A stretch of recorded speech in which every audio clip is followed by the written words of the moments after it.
ഇന്ന് പലരും കാത്തിരുന്ന എന്തിനാണെന്ന് എനിക്കറിയാം. ഇന്ന് കാത്തിരുന്ന എന്തിനാണെന്ന് എനിക്കറിയാം. പക്ഷെ ഞാൻ പറഞ്ഞല്ലോ, ഞാൻ അന്നും പറയും, ടീം UDF അവരെന്നെ പോലും വിസ്മയിപ്പിച്ചു കളഞ്ഞു.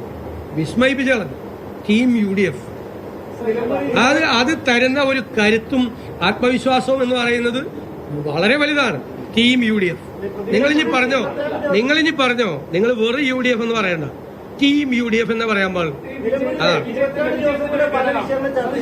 പ്രശ്നങ്ങൾ ചർച്ചയായി. ഒപ്പം തന്നെ കപ്പൽ അപകടം വരെ ഒടുവിൽ ചർച്ചയായതാണ് നിലമ്പൂരിൽ. 22 ദിവസത്തെ സംഘടനാപരമായ കാര്യങ്ങൾ നിലമ്പൂരിൽ ചർച്ച ചെയ്താണ്. UDFന്റെ അകത്തെ പ്രശ്നങ്ങൾ അങ്ങനെ എങ്ങനെയെന്നെല്ലാം. ഇനി വരുന്ന തെരഞ്ഞെടുപ്പുകൾ എന്റെ പ്രധാനപ്പെട്ടതാണ്. ഒന്ന് തദ്ദേശ തെരഞ്ഞെടുപ്പ്, നിയമസഭാ തെരഞ്ഞെടുപ്പ്. നിലമ്പൂർ വിജയത്തെ UDF ഇനി എങ്ങനെയാണ് നോക്കിയത്? അല്ല, ഞങ്ങൾ പറഞ്ഞല്ലോ, അവിടുത്തെ സംഘടനാപരമായ കൃത്യത, സർജിക്കൽ പ്രിസിഷനായിരുന്നു തെരഞ്ഞെടുപ്പ് പ്രവർത്തനത്തിൽ. വരച്ച് വെച്ച പോലെയാണ് നേതാക്കളും പ്രവർത്തകരും പ്രവർത്തിച്ചത്. ഞങ്ങൾ എടുത്ത തീരുമാനം, UDF നേതൃത്വം എടുത്ത തീരുമാനം വള്ളി പുള്ളി വ്യത്യാസമില്ലാതെ ഞങ്ങളുടെ നേതാക്കളും പ്രവർത്തകരും അത് ചെയ്യും.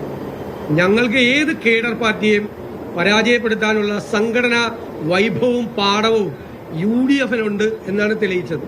അത് അടുത്ത തെരഞ്ഞെടുപ്പിൽ ഞങ്ങൾ കുറച്ചുകൂടി ഭംഗിയായിട്ട് കാണിച്ചത്. ഉറപ്പായിട്ടുണ്ട്. ഞാൻ പറഞ്ഞല്ലോ, എന്റെ വാക്കെന്താ, ഗവൺമെന്റിനെ വെറുക്കുന്നു എന്നാണ് പറഞ്ഞത്. വെറുപ്പ് നിങ്ങൾക്കാർക്കും മനസ്സിലായില്ല. ഞങ്ങൾക്ക് കുടുംബയോഗങ്ങളിൽ പോകുമ്പോഴും, ആളുകളെ കാണുമ്പോഴും, ചായ കഴിക്കാൻ പോകുമ്പോഴും, ഭക്ഷണം കഴിക്കാൻ പോകുമ്പോഴും ഒക്കെ ഞങ്ങൾക്കത് ബോധ്യമായി. അത്രയും വെറുപ്പാണ് ഈ സർക്കാരിനോട് വെറുക്കുന്നു, അത്രമാത്രം. അവരുടെ ജനജീവിതം താറുമാറായി. എല്ലാ വീട്ടിലും ഈ സർക്കാരിനോട് ദേഷ്യമുള്ള, അല്ലെങ്കിൽ സർക്കാരിന്റെ പ്രവർത്തനങ്ങൾ കൊണ്ട് ഇരയായ ഒരാളെങ്കിലും എല്ലാ വീട്ടിലും ഉണ്ട്. അതാണ്, അവരെല്ലാവരും കൂടിയാണ്. അവരുടെ പ്രതിഷേധത്തിന്റെയും അമർഷത്തിന്റെയും കൂടി വോട്ടാണ്.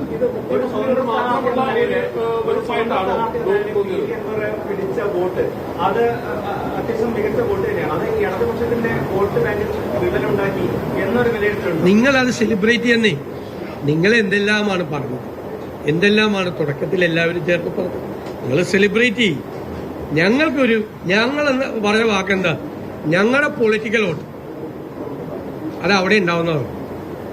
പറഞ്ഞ ഓർമ്മയുണ്ട, ഞങ്ങളുടെ പൊളിറ്റിക്കൽ വോട്ട് അതുമ്മ നോ ബഡി ക്യാൻ ടച്ച്.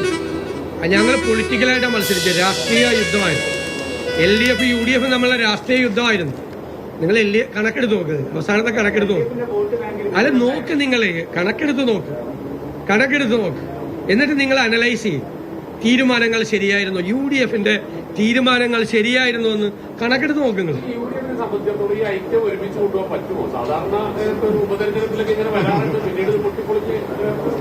ഇവിടെ കഴിഞ്ഞ 4 വർഷം പൊട്ടിപ്പൊളിഞ്ഞതിന്റെ ഒരു കണക്ക് പറഞ്ഞു. എപ്പോഴാണ് ഇങ്ങോട്ട് പറയാം. ഇങ്ങനെ കാഷ്വലായിട്ട് ഇതൊക്കെ ഓരോ സങ്കല്പങ്ങളാണ്. എവിടെയായിരുന്നു അസ്വസ്ഥത ഉണ്ടായിരുന്നത്? അതാരും പറഞ്ഞില്ലല്ലോ. ഇടതുമുന്നണിയിൽ പാർട്ടി സെക്രട്ടറി ഒരു അഭിപ്രായം പറഞ്ഞു, ഇല്ലേ? മുഖ്യമന്ത്രി വേറൊരു അഭിപ്രായം പറഞ്ഞു. തെരഞ്ഞെടുപ്പ് കഴിഞ്ഞിട്ട് പാർട്ടി സെക്രട്ടറിയെ മുഖ്യമന്ത്രി തള്ളി പറഞ്ഞു. CPI വേറെ അഭിപ്രായം പറഞ്ഞു. നിങ്ങളത് ആഘോഷിച്ചില്ല. കാരണം നിങ്ങൾ മൈക്രോസ്കോപ്പിക് ലെൻസുമായി നിങ്ങൾ UDFൽ വച്ചിരിക്കുകയാണ്. പാവങ്ങളായ ഞങ്ങൾ സ്നേഹത്തോടുകൂടി പോയത് കാണാൻ പറ്റില്ല. നിങ്ങൾക്ക് ഇപ്പോഴും പറ്റില്ല. അല്ല, ഇപ്പോഴും കാണാൻ പറ്റില്ല നിങ്ങൾക്ക്. എന്നിട്ട് UDF ഇനി എങ്ങനെ പോവാന്നാണ് നിങ്ങൾ ചോദിക്കുന്നത്. നിങ്ങൾ മൈക്രോസ്കോപ്പിക് ലെൻസ് വെച്ചിട്ടാണ് UDFലോ കോൺഗ്രസിലോ എന്തെങ്കിലും കുഴപ്പമുണ്ടോ എന്ന് നിങ്ങൾ അന്വേഷിച്ചുകൊണ്ടിരുന്നു. നിങ്ങളെന്ന് വെച്ചാൽ എല്ലാവരും അല്ല, കുറച്ചാള്. ഞങ്ങൾക്ക് വിഷമമുണ്ടായി ആ സമയത്ത്. കാരണം ഒരു നീതിപൂർവമായ സമീപനം ഉണ്ടായിരുന്നില്ല, അല്ലേ?